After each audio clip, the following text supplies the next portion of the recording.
स्वामी प्रणवानंद महाराज जी जो वास्तविक विद्या के क्षेत्र में बहुत कार्य कर रहे हैं और इस मंच को बड़ी कुशलता से चला रहे हैं। डॉक्टर शिव कुमार जी, हमारे आचार्य धनंजय जी, आचार्य चंद्रभूषण जी और भ्राता डॉक्टर शिवदेव आर्य जी, सभी हमारे जितने आचार्यगण हैं और हमारे ब्रह्मचारीगण, अभिभावक, बहुत ही अच्छी चर्चा हम श्रवण कर रहे थे। संस्कारों के ऊपर बहुत बढ़िया इन विद्यार्थियों ने जो है एक एक मिनट में अपनी बातों को रखा। अभी तो इनकी शुरुआत है, मैं अधिक समय न लेते हुए थोड़ी सी बात आपके बीच में रखता हूं। प्रथमे नार्जिता विद्या, द्वितीय नार्जितम धनम, तृतीय नार्जितम पुण्यम, चतुर्थे किम करिष्यति। हमारे मानव जीवन को 4 आश्रमों में बांटा गया है और सबसे जो प्रथम आश्रम है वो विद्या का आश्रम है। याद रखना, जो सबसे प्रथम आश्रम है वो विद्या का आश्रम है। और जिसने अपने इस ब्रह्मचर्य आश्रम को, विद्या के आश्रम को ठीक प्रकार से परिपालन किया है, उसी के ये तीनों आश्रम ठीक हो जाते हैं। तो हे ब्रह्मचारियों, आज आपको जो है यज्ञोपवीत संस्कार कराया गया, तो इसमें जो है आपको बड़ी ही श्रद्धा के साथ विद्या ग्रहण करनी है। और जो संस्कारों की महत्ता है, बिना संस्कारों के कुछ भी मनुष्य के पास नहीं है। बिना चरित्र के मानव या बिना संस्कारों के मानव कहलाया नहीं जाता। तो आपका सौभाग्य है गुरुकुल पोंधा, जो बहुत ही हमारा पूरे भारतवर्ष में नाम है। जब मैं डॉक्टर भारतेंदु पांडे मेरे गुरुजी हैं दिल्ली यूनिवर्सिटी में, तो उन्होंने कहा कि गुरुकुल पोंधा का कोई बच्चा, वहां परीक्षा थी, उसमें उसका नंबर आया था, नाम तो याद नहीं थी मेरे, और एक चोटीपुरा गुरुकुल की बच्ची थी, छात्रा थी। तो ये गुरुकुल वास्तविक बहुत ही अच्छा है, तीर्थ है। तो मैं आपसे बता रहा था कि प्रथमे नार्जिता विद्या, हमें इस आश्रम में विद्या ग्रहण करनी है। और किसी आचार्य ने कहा कि पुण्यम, कि पुण्य क्या है? तो कहा गया कि पुण्य कर्म क्या है? तो बहुत बच्चे ने कहा गुरुजी आप ही बताओ पुण्य कर्म क्या है? तो आचार्य ने कहा था जो अपने जीवन में विद्या को ग्रहण कर लेता है और ब्रह्मचर्य का पालन करता है, संसार में उससे कोई पुण्य कर्म नहीं है। बोले ब्रह्मचर्य किसे कहते हैं? कि 2 शब्दों से मिलकर बना है। ब्रह्म के भी कई अर्थ होते हैं और ब्रह्म का भी अर्थ सत्यार्थ प्रकाश में अलग होता है। ब्रह्म माने बड़ा और ब्रह्मा माने सृष्टि बनाने वाला।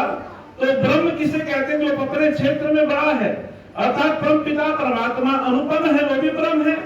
जीवात्मा शरीर के अंदर सबसे बड़ा है, जीवात्मा को भी कहा।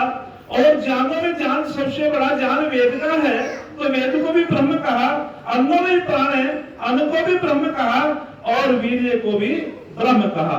चर के भी, चर माने उपार्जन करना, रक्षण करना, अध्ययन करना।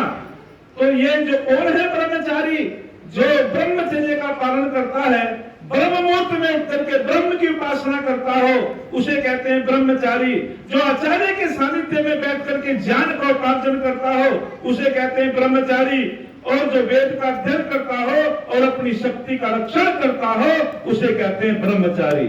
और ताली बजाओ तो जोर से बजाओ, तो उसे कहते हैं ब्रह्मचारी। आगे बहुत सुंदर बात कही मैं, तो आचार्य ने कहा कि वो ही जो है पुण्य क्रम जो है ब्रह्मचर्य का जो पालन करता है वो पुण्य क्रम है। और आगे उन्होंने कहा कि जहाँ वेद का अध्ययन होता हो और जहाँ चरित्र का निर्माण होता हो, ब्रह्मचर्य का पालन होता हो, उस कुल का नाम, उस स्थान का नाम गुरुकुल होता है। ये सारे के सारी विद्याएं गुरुकुल में पढ़ाई जाती है, कॉलेजों में नहीं पढ़ाई जाती। उसे आचार्य कुल कहते हैं। तो निश्चित रूप में आचार्य जो आचरणवान होता है, और यही बात एक उपदेश दिया था, मैं छोटी सी बात कहकर के अपनी वाणी को विराम देता हूँ। यही उपदेश दिया था हमारे अगस्त्य मुनि से। लोपामुद्रा ने पूछा कि सच्चा तीर्थ क्या है?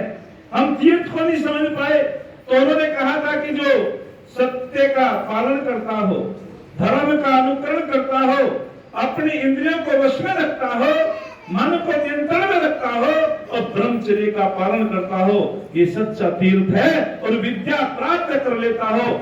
इनसे व्यक्ति दुखों से, दुख रूपी भवसागर से पार हो सकता है। और जो दंभी होता है, व्यभिचारी होता है, वो दुख रूपी भवसागर में डूब जाता है। तो सच्चा तीर्थ क्या होता है? जो दुखों से बचा देता हो। दुखों से कौन बचाता है? जो विद्या प्राप्त करा देता हो।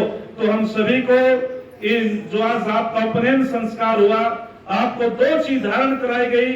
उपनयन, उपमान नजदीक, नयन माने पहुंचने वाला। किसके पास पहुंचने वाला? आचार्य के पास पहुंचने वाला। आचार्य क्या उपदेश देता है? आप ज्ञानी बनो, आप वेद के विद्वान बनो, आप परमात्मा के भक्त बनो, ये उपदेश देता है। और 2 चीज धारण कराई गई। मेखला धारण कराई गई। मेखला का अर्थ होता है ये ब्रह्मचारी की बहन की तरह रक्षा करती है। ए ब्रह्मचारी तू सजग रहना, ए ब्रह्मचारी कभी आलस मत करना, हे ब्रह्मचारी कभी प्रमाद मत करना, हे ब्रह्मचारी ब्रह्मचर्य का वीर्य की रक्षा करते रहना। और फिर दंड धारण कराया गया कि गुरुकुल के नियम का पालन करना। हे ब्रह्मचारी अपने गुरु के स्थान, ऊंचे स्थान पर न बैठना, अपने गुरु से नीचे स्थान पर बैठना। अपने गुरु से जब वार्तालाप करे आचार्य लोगों से, तो उससे ऊंची आवाज में बात ना करना। ये जो है आपको बता दिया गया। और किसी ने तो बहुत सुंदर कहा है, यदि सूर्य के अंदर प्रकाश न हो, सूर्य का कोई महत्व नहीं। चंद्रमा के अंदर प्रकाश न हो, चंद्रमा का कोई महत्व नहीं। दीपक के अंदर तेल न हो, दीपक का कोई महत्व नहीं। फूलों के अंदर सुगंधि न हो, फूलों का कोई महत्व नहीं।